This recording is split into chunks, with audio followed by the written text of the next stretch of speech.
Welcome to the Gay Buddhist Forum, where teachers from all schools of Buddhism offer their perspectives on the Dharma and its application in modern times, especially for LGBTQI audiences. These talks are offered freely to the world and made possible by appreciative listeners. If you would like to support our efforts to share the Dharma with underserved audiences, please visit gaybuddhist.org. There you can donate, find a list of upcoming speakers, or enjoy many hundreds of these recorded talks dating back to 1996.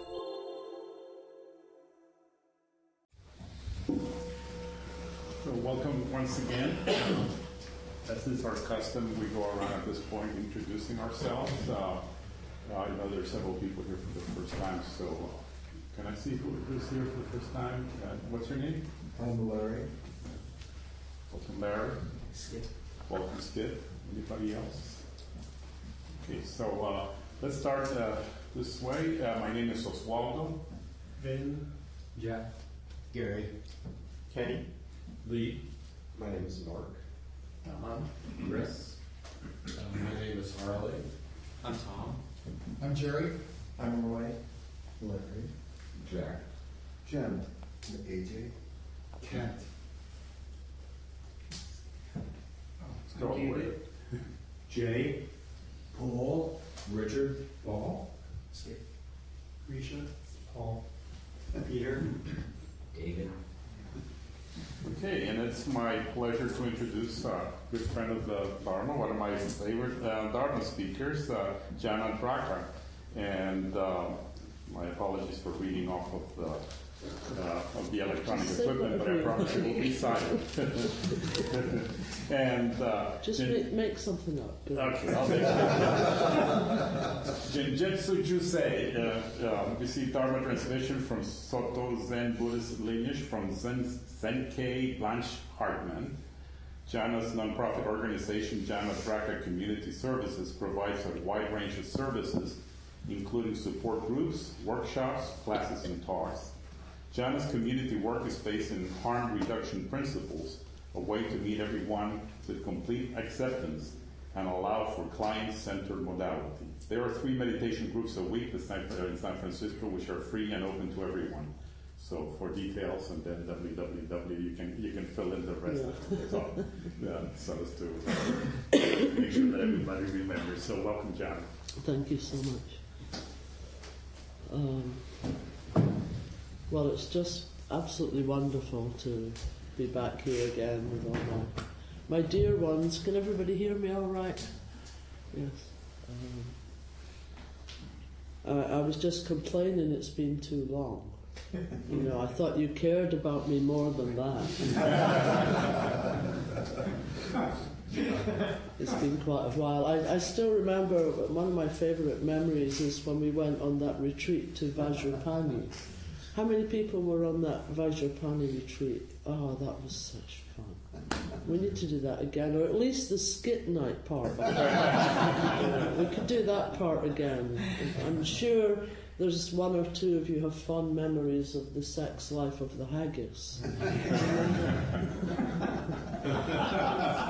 And the only volunteer that would join in and do it with me was that Tibetan monk. Everybody else knew me too well. So it really is a joy to be here again. And no one's getting out of here today until you're enlightened. I've decided life is too short. Seriously, I'm actually I know I'm always joking, I'm serious at the same time. A couple of months ago, as you know, I live in the mountains in a little temple, and everybody's welcome to come and visit. There's hundreds of acres of land you can go walks in, and it's just beautiful. So I like to sit outdoors. I find it's kind of easiest for me when I'm sitting outdoors, and I can kind of lose track of myself more easily, get myself out of the way, you know, not be so concerned about me and what I want to do or anything. Just sit down, and then there's trees, and then there's the lake. So I do that quite often. So a couple of months ago I went out to do that, and I was sitting down under a tree, you know, pretending I'm Buddha. waiting for the Mara temptations, or Maya, is it Maya or Mara? Mara, the temptations that the historical Buddha apparently experienced under a tree, but no dancing girls appeared. So I was sitting looking at the ducks instead, and I felt kind of tingly, like my lips started to tingle and my hands started to tingle, and it was a very strange sensation, and I felt kind of woozy. And I thought, well, I'll just sit still till it goes away, because, as you know, one of our great teachings, things change, things pass.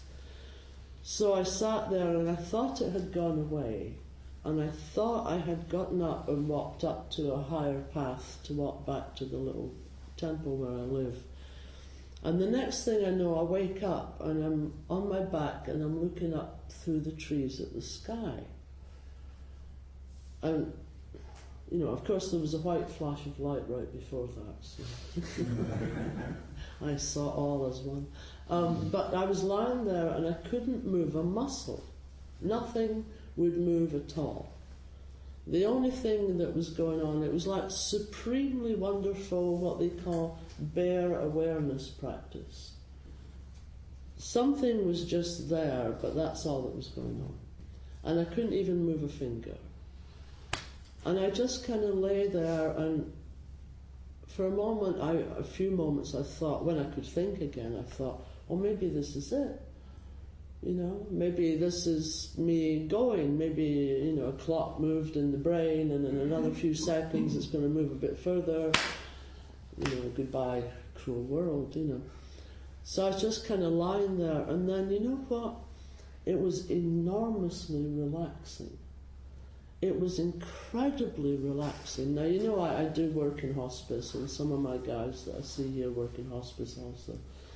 And it was very reassuring. There was absolutely nothing. Finally, after a very busy life, there was nothing I could do at all. I couldn't even do that. And it was incredibly relaxing. Well, as you can tell, eventually the body started working again. But apart from that kind of relief, that at that time it was so relaxing, because there wasn't anything to do. I also got very inspired, because sometimes we do act like we're going to be here forever. And unless somebody in here is harbouring superpowers, we're not. I mean, I hate to mention it, but, you know. And so it gave me an urgency about trying to communicate what has been given to this vehicle to communicate. After all, these are just the things we're driving around in right now. These bodies are not us. This is what we've been given right now, what emerged for us right now to drive around in. But don't mistake the vessel for what's actually sitting here. So I just had such a strong urge that something about that has to be communicated. Now I feel it's urgent to really communicate things, because, boom, any moment, you know. And so there's been a lot of things developing since then, and as you know, I don't sit and write talks. I like to get myself out of the way and see what comes through. I often wonder, it's a fascinating thought, where do the words come from? You know, because they're not coming, I don't have them down here on a piece of paper, they're just coming. You know. That's always interested me, where do the words come from? But in the end, it doesn't really matter, does it? But there's a freedom to that, there's an enormous freedom. Angie Boissevain, the place I live now is the temple of Kobanchino Roshi, who is a slightly different lineage than Suzuki Roshi, which is the one I hold. And last year they made me a lineage holder of Kobanchino's lineage too. So now we've got at least a couple of streams going. But I still find myself going back to Suzuki Roshi quite a lot. So I could just hand you all a copy of this, and we could all go out and have lunch if you want. It's basically, I just spent a few days doing recording they want my simple teachings of how to stay in this present moment as part of an online course. And it's also to do with medical cannabis. As some of you know, I'm a medical cannabis advocate. Because if you're using crack or alcohol, I'll sure talk to you about medical cannabis. It does less harm. That's the harm reduction part. Top of the charts, top of the pops for harm is alcohol. You can find this chart online or on my Facebook page. And then it goes down, down, down, you know, there's crack and smack and, you know, tobacco, which I still stuck with. And then kind of way down there is cannabis. So anyway, it became obvious to me in the last few days of practicing and trying to get the teaching out that the most important thing for us to remember, and it's very simple, is focus. Where are you focused? And a friend actually drove me here, but he had to go home to get the microphone that I'm supposed to return to the person today. They're returning up to get their microphone back. But I was talking to him about the recordings, and I said, well, it's just a simple matter of focus. Like, for example, right now, you're listening to my voice. That's your focus. So raise your hand if you're suffering from anything that's happening right now in this very second. See? I told you you were all going to go home and lie. There never is any suffering right now in this moment. And there are all kinds of fancy practices. There's Tibetan ones and Jewish ones and Muslim ones and Christian ones and Buddhist ones, all to do with staying right here in this moment. And I found that's actually what I spoke about for the whole 5 classes on this recording I was doing. Then I just happened to find this from Suzuki Roshi. Even though you call it a mountain or a river, that is just another name of the one reality. When we realize this, we are not fooled by words like nature and result or Buddhahood. We see things themselves with a clear mind. We understand Buddha nature in this way. This way right here. So I was talking to Hector, who will appear sometime soon, I hope, hear the rest of the talk, who helped me to do the recordings. It was very technical, and I'm not. And I said to him, well, it's basically all about just being right here. And he went, aha. And I went, no, wait, really, I mean that really. Because where we are usually is right here, but what we're thinking about right here. We talk about the two realities, the absolute reality and the relative reality. And that we all live in the relative reality. We all have, consequences happen from things we do, and we check everything out through our perception, through our understanding, which is, of course, what we've got to work with. We'll hear a text and right away we'll be, oh, wait, let me think, what does that mean? So we're always digging away at it that way, the relative reality. And absolute reality is more the larger self. We are all included. Every single thing in the whole planet is included in that larger reality. And that's what they talk about as enlightenment. Realizing that we're just, not just, we're both. And we can step beyond both. We're not just this small reality. We already agreed we're not just this body. So we're actually completely part of something larger. And that, to me, is where the freedom is, the liberation. The fact that we don't have to be stuck with these small perceptions. Especially if we have a sitting practice where we stay right here before we start going into thinking. Can you just stay focused right here like you're doing right now with my voice? Everything in your life can actually be that focus. Your hands on your knees. In the middle of a busy day and you're all caught up, remember, stress and worry is always the future or the past. It's not happening right now. Check it out. It's not happening from anything that's happening right now.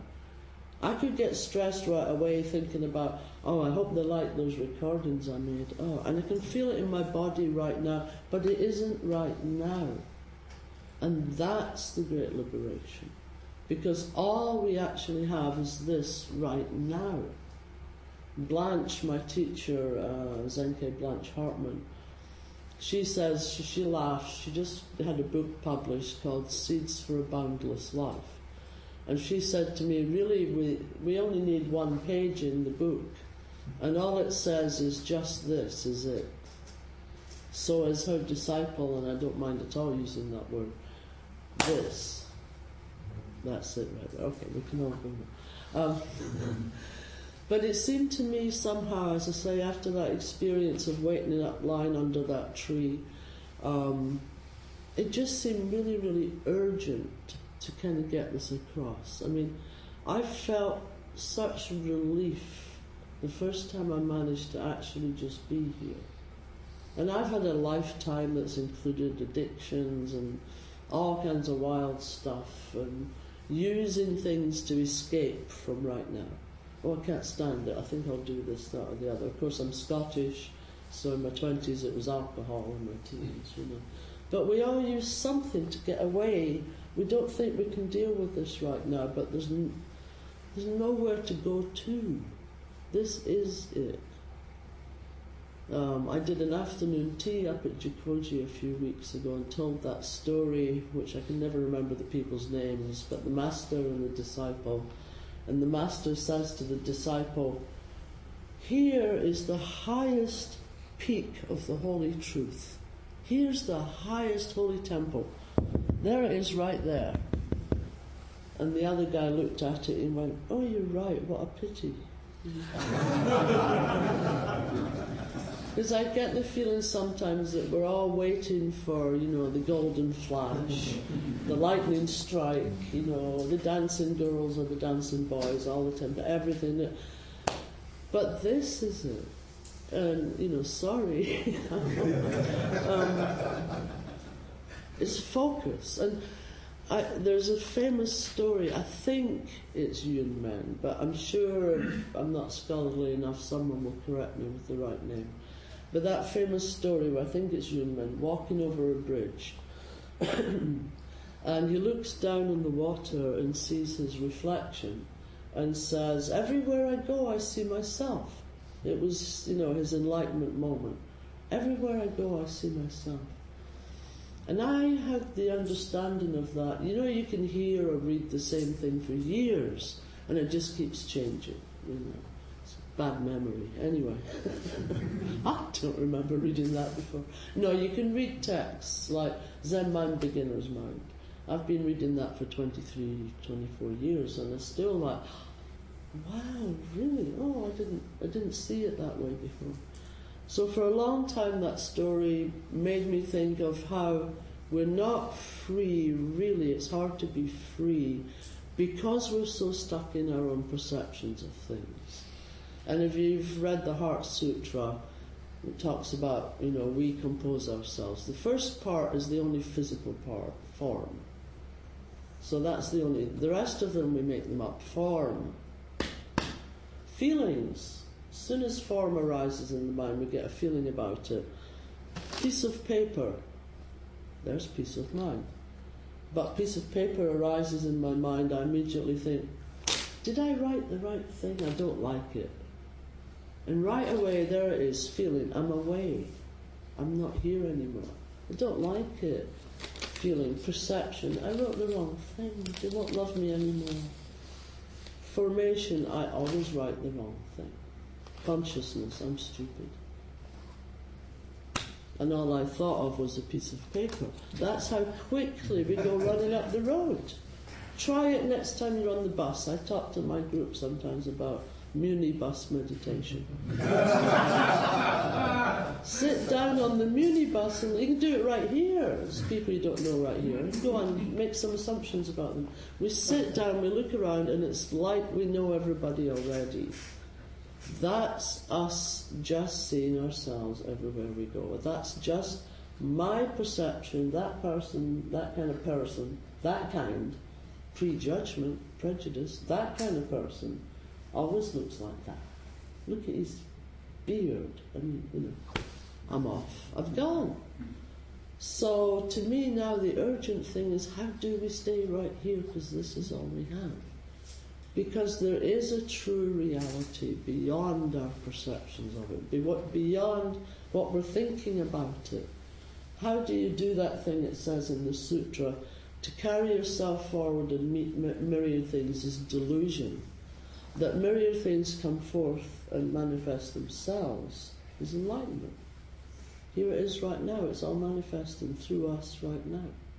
So that was my understanding of justice, is it? Of rather, everywhere you go you see yourself. That I can't, unless I know that I'm having a clear moment or two, when I look at someone I'm just perceiving my own ideas. When I look at anything I'm just seeing what I see. And then recently that all changed. We had a really good, forgive me, be comfortable. We had a really great teacher who came. We just did a 7-day session, a 7-day meditation where I live. And he was talking about everywhere you go you see yourself. And suddenly it completely changed. That little bit that I just read from Suzuki Roshi, just the very first part. And by the way, for those of you who are not good scholars like me, if you're reading any text, the oomph of it is always in the first paragraph. You actually only have to read the first paragraph. So what he says is, even though you call it a mountain or a river, that is just another name for the one reality. And somehow all of that came together, and everywhere you go you see yourself actually changed drastically for me. And this one true reality, I was looking at Shohaku Okamura. I like to kind of fertilize the field before talking, see what grows out of that. And if you haven't read Shohaku Okamura, you should. He used to be my neighbour when I lived at Zen Center. And he's the Dharma heir of homeless Kodo, who took the term homeless as instead of an insult, as a way to be proud. So anyway, Shohaku Okamura talked about this one reality, because I know it can be hard to get a grasp of. He says, in Zazen, or in our just sitting practice, and just being present, we can become, that's when we become one with the total interpenetrating reality that is universal reality. So when we're just sitting or just focusing on your hand on your leg or your feet on the ground, at that point, without all the thinking, all blah, blah, blah, blah, blah, blah, it's still there.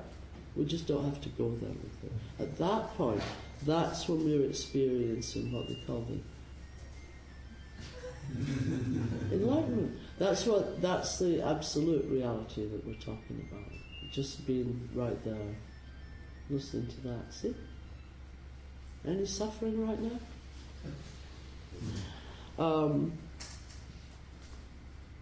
Of course, this absolute reality that we're talking about is not some special thing way over there. I mean, if it doesn't contain us and all our delusions and funny bits, then it's not absolute, is it? So you've probably heard of Dogen. He talks about practice and enlightenment being the same thing.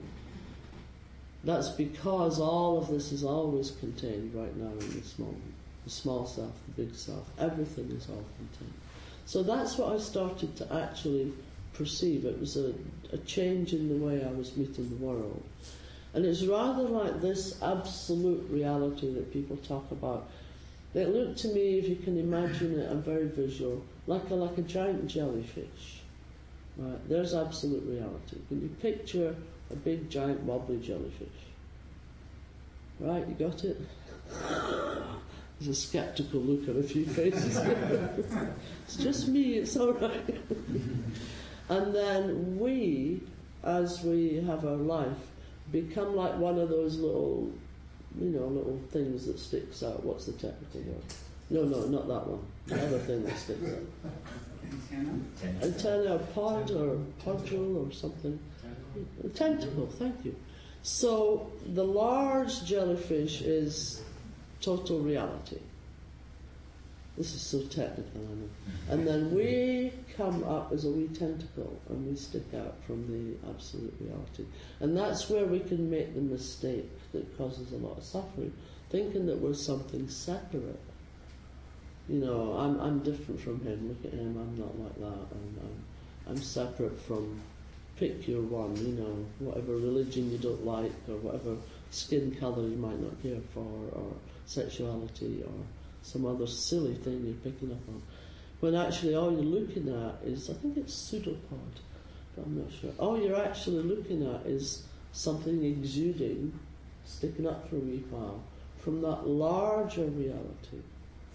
And every one of us is just one of those little sticking up things from the larger reality. And so we come up, and after a while we go back down again. And then after another while we'll come up again, something else, some other form. And then we go back down again. So that changed the way I saw that saying, everywhere you go you see yourself. Because literally I am looking at myself.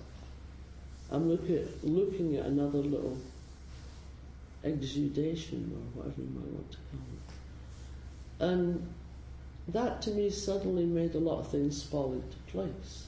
Like this teaching of no separation. Well, of course there's no separation. It's all the one thing. The Mam shows it's all the same thing. So we're just looking, if we're seeing differences, we're constructing the differences, or maybe that bit of slimy jellyfish is slightly differently shaped from the next bit of slimy jellyfish. But basically we're all slimy jellyfish. So that's the great realization, that we're all slimy jellyfish. So before I get into, you know, everyday practical uses for that, perhaps this might be a good point to see if anybody wants to question anything there or share anything there. I just get that feeling, because it is a rather a large jellyfish. Hi, thanks. I wanted to ask you about, in the relative world, we have to plan and fix and schedule, and that takes us out of the moment, and we kind of lose our peace. And when you're dealing with the relative world, things that seem important, like health and finances and relationship, how do you go there and do the planning and the fixing without losing your peace? That was just what I was going to get onto. Okay. I just wanted to... I mean, it's very helpful to have time to practice sitting quietly, or lying down quietly, or walking quietly, or riding your bicycle quietly. It's good to have practice, because we are simply training the mind to stay here, really. But it is important to remember that the absolute does contain the relative. There's no separate thing. You know, that's why they say a Buddha and a sentient being is the same thing. The absolute and the relative. Because if it doesn't contain our funny little bits, then it's not absolute. Right? So, in actual fact, your complete freedom can be found in those very daily things. And you know, the Sangha I have were called the Zenkei Sangha, means inconceivable joy, named after my teacher. And I've been giving Jukai to people and ordained a couple of people without them going to the monastery. And traditionally, you don't ordain people unless they spend 2 or 3 years in the monastery. But the reason I feel fine about doing that is A, I ordain people when they're already doing an action that, you know, is suitable, like chaplaincy. But B, I believe that the training that one does in the monastery, which is wonderful, and if you ever get the chance to do it, go ahead, a day long, a week long, a couple of months, it's great. But you can do exactly the same thing in everyday life. So for example, say I'm about to present at a meeting, you know, and I have my paper.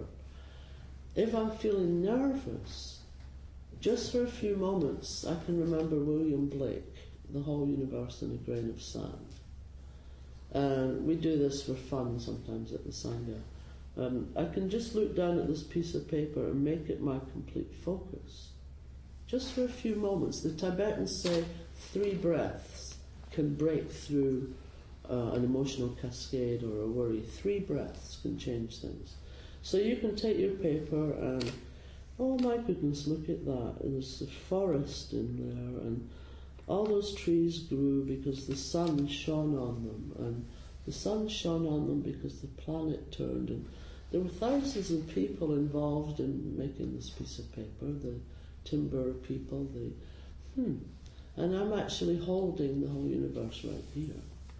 So every ordinary thing in everyday life is that way and can be seen that way. So you're becoming, I wrote it down somewhere on here. Yeah, we can shift from the self, that focus on the self, to the focus on universal reality, but it doesn't mean we're sitting there all spaced out and can't do anything. Glasses meditation, there's a really good one. Glasses to stay in the moment. Meditation's too big a word. Glasses to stay in the moment. Right now, you could all be the handsomest guys in the world, can't see you at all. So now I'm focusing, my main focus right now is sight. So then, and touch. And I'm not thinking about anything else. I'm focusing fiercely on that. And oh my goodness, you are the handsomest man in the world. So then I can use that, and that was long enough when I'm getting ready for a meeting to bring me right here. I can do the same thing by picking up the pen I'm holding, probably your iPad or something nowadays, so picking up a pen. So that was actually what I was going to talk about, how it doesn't have to be special. You know, the enlightenment experience isn't like, it might be for somebody, I don't know. But to be able to really be here in whatever you're doing, that's what's really important. Because then the liberation's every moment, and everything you do is that. And you can, of course, see ultimate reality in every single thing. You know, think of what went into making this book. Think of before we could write. Wow. And talk about connection. You know, my dad worked in a factory where they made aluminum. Every time I pick up something with aluminum foil on it, I actually think of my father. And we can use that kind of thing, which could be seen formally as the mind wandering, to actually have the mind be right here. So every single action we take is the great liberation. You don't have to shave your hair off and go and stare at the wall and wear funny clothes or bibs. So everywhere I look, I see myself. To me, becomes a way of practicing that. Every time I look at one of you, I'm looking at myself. I'm looking at that larger self. You know, that's absolutely everything. You know. And in times of, it's not that I'm saying we have to walk around doing this all the time. I think it actually becomes a habit of mind. You know, we have jokes, funny words we use in our Sangha to come back here. Meanwhile, back here, back at the plot, you know. Or when I'm sitting worrying about something, I often think, not here. That's not here. You know? It was interesting to live in the monastery and notice you could spend weeks going on and on and on about something and it wasn't there. You know, usually a person. With me, it's interesting to don't ignore your thoughts. It's interesting because sometimes there are patterns, and I noticed I had one that was how hard done by I am, how people don't treat me well, and that was a pattern of thought that was affecting my behaviour. So that was interesting to catch. But if I'd gone up the road with it, you know. As my teacher says, the thoughts come in, but you don't have to invite them to sit down and have a cup of tea with you. But they could be interesting, a pattern like that. But on the whole, there's not, you know, if you're thinking about something, trying to figure out a problem, that's different, of course. And your focus practice, glasses focus or feet focus, actually improves your concentration enormously. I've seen it used in schools in Oakland. I went to a school where they were teaching just 10 minutes every morning to kids, and all their scores went off the charts, their English, their math, everything, because usually we're all over the place. And I just do have to say a word about this iPhone or whatever you call them. I don't have one. I have one that flips. Well, nobody wants to steal those on the streets too. They're safer with flipper. But it really is, this has become a wee bit of a problem. They have classified it as an addiction. And I know it's fun. I can get caught up playing pudding pop and things like that, improving my brain. But this, I think, like I was sitting on my friend's doorstep, as I say, I still smoke some cigarettes and I'm terrible, just awful. A monk with a bad habit. So I was sitting on the doorstep and it's right on 25th. And it was just car after car after car after car. I think every second or third car, somebody while they were driving had that going. And I'm like, there's a crash waiting to happen. But it has been classified as a new addiction. And as I said earlier, we all use something. Is it donuts? Is it bad relationships? Is it TV? Is it crack? What is it you use to keep away? But this one, I think, is really creeping up on us, And they've actually found that people have developed eyesight problems because you're supposed to look out at the horizon every now and then, not just right there. And people are losing a lot and children can't stop doing it. So anyway, although I did see a funny joke, someone said I had to tell a joke. So I saw this funny joke about always being connected to Facebook and social media. And it's this 2 or 3 men standing around in a church, and there's a coffin there, they're at a funeral. And it's very empty. And one guy says to the other, I don't understand why there's so few people at his funeral. He had hundreds of friends on Facebook.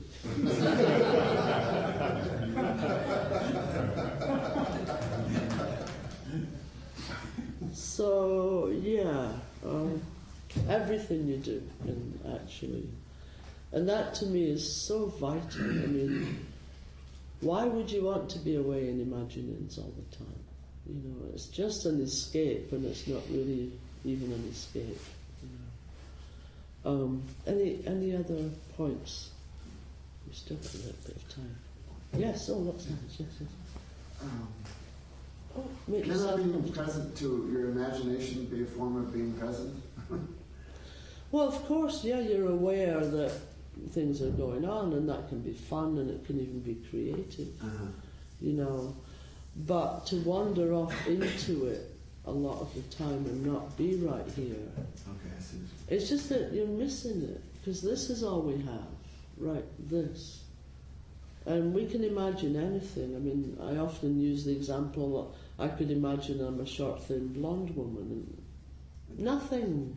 And most of the time what our thinking is doing is a bit of a put down.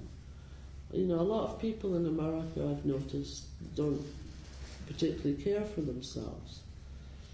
And a lot of things that people say to you won't get to you. You're too tall. You've got white hair. But if they say something you already believe, like, you're so stupid, that comes in. Because you're not right here in the moment, in this moment. That's just a belief. So to be able to stay present also makes you less vulnerable to the perception that things are coming at you from the outside, which is interesting. Jan, I wonder if you can say a bit more about that experience that you started talking about at the beginning of your talk, the enlightenment experience or near-death experience, however you want to label it, but is this something that really profoundly changed your perception? Yeah. It must have been based on all the previous work you did. As you know, I'm on disability now. I don't really know that, but I'm on disability. My health got very fragile. I've had a street ministry for years and kind of got worn out. But that sounds like, I got worn out. I mean, it really got problematical.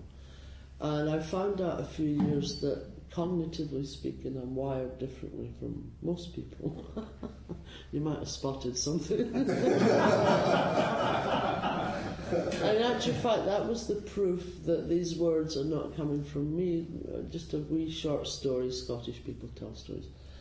I had a half a day of cognitive test, and it left me unable to speak because they were making me do things that my brain can't do. The day after that, I had to talk at the Gay Buddhist Sangha, and I was talking like that. I couldn't speak. So I got my student to drive me and get me there just in time. So I wouldn't have to talk to anybody like, I like to socialise. I couldn't do that because I couldn't speak. So I got there just in time, sat down and did a few moments of getting myself out of the way, which is what I do. And they said it was one of the best talks I ever gave. So just to let you know that these words, who knows where the heck they're coming from. But those cognitive breaks were getting bigger and bigger in my life anyway. And I was seeing it as rather negative, like often I don't recognise people. I'll know your face, but I always make jokes because I don't remember people's names very well. And it got to be a problem in my work. But recently I met a Tibetan practitioner at the end of last year, and he said, I had a big one. I picked up my spoon and I didn't know what it was. Now that sounds great in the teachings, meet everything afresh. And he was talking to me like that was a great thing, and I'm like, but in the West they call it dementia. I don't recognise my spoon, for God's sake. How am I going to get through life if I can't recognise a spoon? And so he said, no, it's a great breakthrough. And so then it happened again, and this Tibetan guy was there, a reincarnation of someone, and he said the same thing. And he said sometimes what we're seeing as difficulties are actually more of an opening. You can't get through pain by ignoring it, you have to go through it, so to speak. So he sees that the practice we do can lead to openings that go on throughout our life. They call them kensho in the teachings. But always when you read stories, enlightenment, a pebble hit a piece of bamboo and suddenly it was greatly enlightened. And it hadn't felt that way to me, But I can see what he's talking about. To bare awareness practice is actually what we've been kind of talking about today, to just be right here, just aware of what's going on and not go taking off. So yes, it has been a thing that's been developing for years. But for a long time I was seeing it as a wee bit negative because it was so hard it was beginning to be hard to function in, this reality, so to speak. But that's a big mistake. There's no separate realities. People think, you go away somewhere, no, this is it. That's what I mean. This right here is it. And all I want to do now is try and convey that before I do finally fall over and not get up again. It just seems so important because all of us go through such suffering. And I know there's nobody sitting here that hasn't been through some tragedy in their life or events that just seem way too much to cope with. And often we can end up feeling like damaged goods. There's something wrong, But it's really important before you go to the big whatever in the sky to know that there is nothing wrong. And this is it right now. And this right here, this caring for each other, this connection, this knowing that we are all part of the one thing, this love that we can share with each other, that's what's important,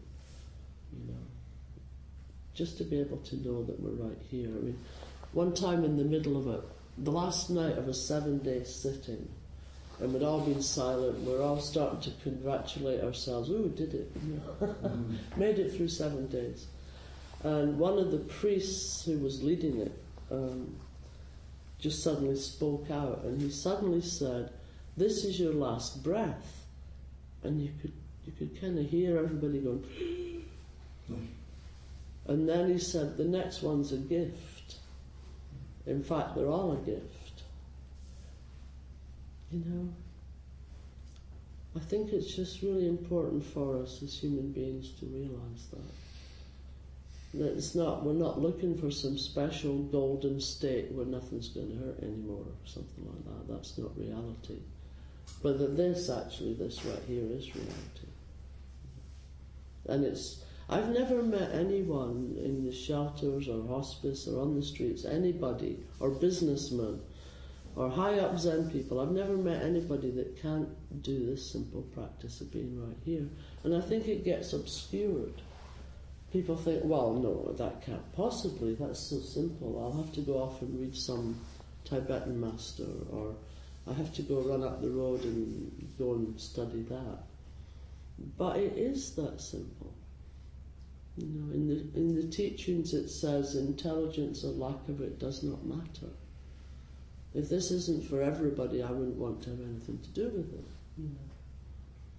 So, I did see another few hands up there. Just a quick question on your comment about alcohol being higher in harm than tobacco or other substances.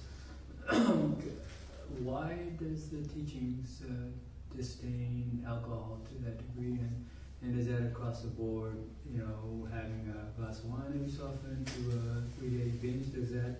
I mean, it's all in one.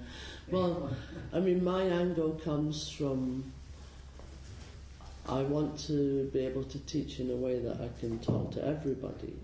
And in traditional religions, actually, alcohol's often very frowned on, or it's whoop-de-doo and it's all part of everything. And my work is in harm reduction mode, which means I would love it if all of us, including myself, can lessen the harm we do to ourselves. So the chart I'm talking about, you can find it online, harm caused by drugs, it's called something like that. And alcohol is the most harmful because they look at the harm it causes to yourself and the harm it causes to your family and friends. So what I'm saying, if I said no, alcohol, blah, then I wouldn't be able to talk to about 85% of the American population. You know, a lot of people, everybody uses something, like I said earlier, and alcohol is very popular. Just for some of us, it's really dangerous. I mean, I should have known the first time I tried it, I passed out. But no, I mean, in Scotland, woohoo, you don't go out for a drink, you go out to get really drunk. It's like, you know, the Eskimo folks, oh, that's not the right word anymore, but anyway, they have lots of words for snow. And in Scotland, we had lots of words for getting drunk. And some folks are fine with it, and I'm not saying that you can't have a glass of wine or something, that's fine. But for some of us, it's like the devil incarnate. For me, you know, I managed to hold off on it for quite a while, but eventually it was a terrible problem. And by the time I was 25, I just couldn't do without it, and it was, you know, and you're hiding it, and you know, you're out with friends, you go to the bar to buy a round and you buy yourself a double, knock that back at the bar, and then you go back with the drinks. I mean, I knew all the tricks, you know. And I've tried most drugs in my teens and 20s, and most of them didn't get me. But wisdom is knowing what you can use to have fun, because we've always done that, all throughout history, thousands of years, something. But to have the wisdom to choose the one that doesn't grab you and run you around, that's the most important thing. So no, I'm not at all against people. So that chart, does it refer to, is it based on like aggregate harm across society as opposed to an individual level? Because I mean, no, it's more like of an a glass individual. of wine at dinner sounds better than like doing crack in the bathroom. Right. On an individual. And yeah, and in fact, the guy who did the study is a British study. It is on my Facebook page in the photos part. You could find it there. I think you could find it just by putting it in. In actual fact, he was fired from his job as a scientist in this research place about drugs and alcohol because he put alcohol as the most harmful. And it was on an individual level, the harm it does to you. I mean, over time it can really wreck your body, but people who are not used to it, we're always hearing about young college students, and you can easily drink too much. It was measured on the number of effective doses it takes to kill you. That was the personal harm. And then the other part was going out and harming the family, you know, having bad relationships and all that kind of thing. But you can find the whole thing and the write-up. It's still current. Okay. It's online. Yeah. But yeah, they fired him. I always thought that was kind of funny. Yeah. Thank you. Your talk is really up for me. My friend Tracy was getting ready for work and dropped at 52 years old. That was it. He had a massive heart attack. And then 3 weeks ago, I was riding with a friend to Santa Barbara, and we were laughing, happy. Dogs were licking her face. 10 seconds later, I was upside down. She had been ejected from the vehicle and had died instantly. And I really related to your moment. And I feel like my practice just became automatic in that moment. Like, as the car was flipping at 70 miles an hour, side over side, I was awake. I just related. It was spooky when you were talking about that relaxed sensation, because I was thinking, well, this is probably it. It's probably going to end. And one of the bangs is going to be lights out, crash through the windshield, flipped, sky, ground, sky, and just like, yeah. And then 10 seconds later, it was like one person was gone. And then just Thursday, one of our teachers at my school started feeling funny, and she died of aneurysm. So just to put, the point for me is really raw about, like, I like what you said about, like, this breath, our last breath, because the next one's a gift, like, we just really don't, really don't know. It's just, I don't know why I'm getting all these, I'm kind of resent all these real life examples of why it's important just to be right now. This is it. You have to really be kind to yourself just now. That's a lot all at once. I could see in your face that something had been happening. And I mean, it can sound kind of like, oh yeah, we're all going to die, eat well, exercise, die anyway. So it can seem kind of miserable, and we go through all of this, and then what? Then we get to die. But to me, the whole essence of being right here is we get that intense experience of really being here. Mary Oliver's got a poem which is something about when I die, I don't want to look back on my life and wish I'd lived. I mean, now when I go, this has been absolutely amazing. I mean, I really am a poor working class kid from Scotland with a fake accent, and here I am sitting here. I mean, it's just been amazing. But that's the importance of being right here in every moment. It's not some intellectual exercise or, oh, I'm very religious, look at me, I can stay in every moment. You're not in the moment while you're thinking that anyway. But it's because this is it. This really is it. As Blanche says, this is it. And nothing else that you can imagine or wander off and think about is reality. There's a wonderful book which I'd love to do. I'm a bit sad that I'm so far away. I'd love to do a regular reading group with you guys, the Avatamsaka Sutra. No discussion, nothing. And the book that I used to like to read when I was at Tassajara is called Entry into the Realm of Reality. And that's what all this is about. No matter how many different texts you read or different teachers or whatever, it's coming right here into reality, into this. I've got 4 minutes. Anybody else have anything they'd like to say? I do have a one-roomy poem, which I used to have the very first time I had a business card. I had it on it. And a lot of you will know it. And with my memory, I couldn't quite recall it all, so I had to look at it this morning. There's advantages to bad memory too. It's not all downhill once you get older. It's kind of nice when you take your glasses off and you can't really see. It's relaxing. And then the bad memory, you know, like I met an old friend a few weeks ago. She came to Jikoji for a retreat. And we were having a great time. And I seem to have this memory that we didn't get on. And so near the end of our great time for 5 days or 6 days or something, she said, "Oh, it is nice. It's like being dear old friends." I said, "Yes, isn't it? Just like being dear old friends." And I'm like, there was some reason we weren't there. So I said to her, I think there was some reason that we didn't get along.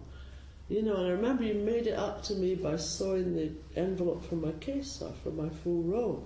I said, but it strikes me there was something about our relationship that wasn't working, and we didn't, one of us or whatever, we didn't care for each other very much. I said, but, you know, my memory's gotten awful lately. And I said, but I can't remember what it was.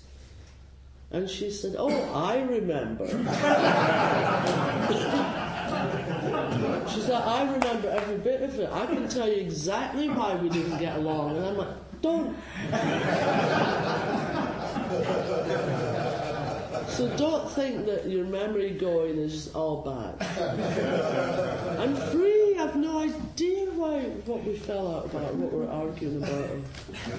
So now she's like this dear old friend. You know. Thank goodness it wasn't anything terrible. Here's the wee poem that I wrote down that I had on my business card. Of course, right above it, everywhere I look, I see myself. Out beyond ideas of right doing or wrong doing, there is a field. I'll meet you there. When the soul, or the self, lies down in that grass, the world is too full to talk about. Ideas, language, even the phrase each other doesn't make any sense. Even the phrase each other doesn't make any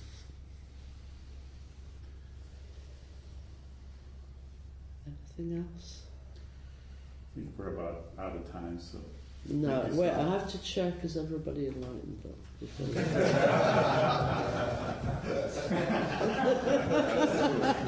Woohoo! Okay. Thank you so much, John.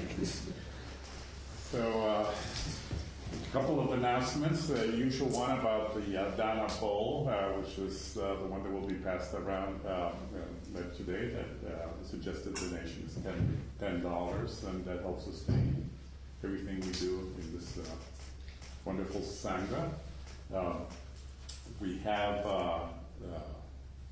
other announcements. Anybody? I'm Kenny, I'm the host for today. And just a few things. If you're new to GBF and want to get onto the mailing list, there's a sign-up sheet right on the counter here. And I got some strawberries and cookies, so please enjoy them. And if you're going to have tea, please remember to wash your cup with hot, soapy water. And at 12:30, some people will gather in front of the front door and go for lunch together. So I think that's it. And I'll be walking around passing with the Dana bowl, so you can look for me if you want to do that. Right, that's it. There are free copies on the table out here of Queer Dharma, Volumes 1 and 2. It's an anthology of writings by gay men about their experience with Buddhism. So, mostly men in the Gay Buddhist Fellowship, probably before many of us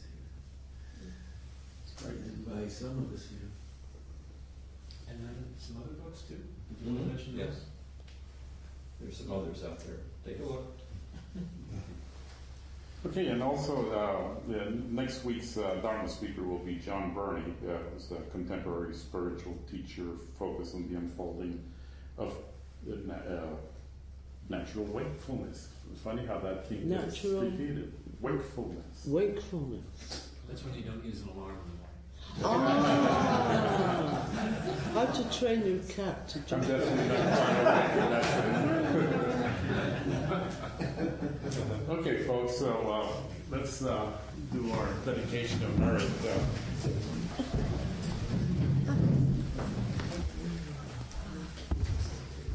And as we do that, let's give a thought to Grisha's friends that recently passed away.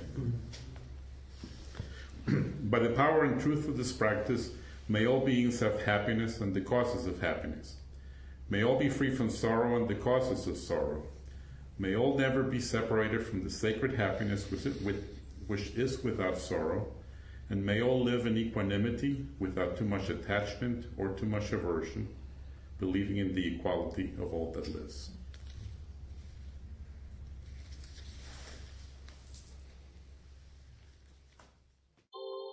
Thank you for listening to the Gay Buddhist Forum.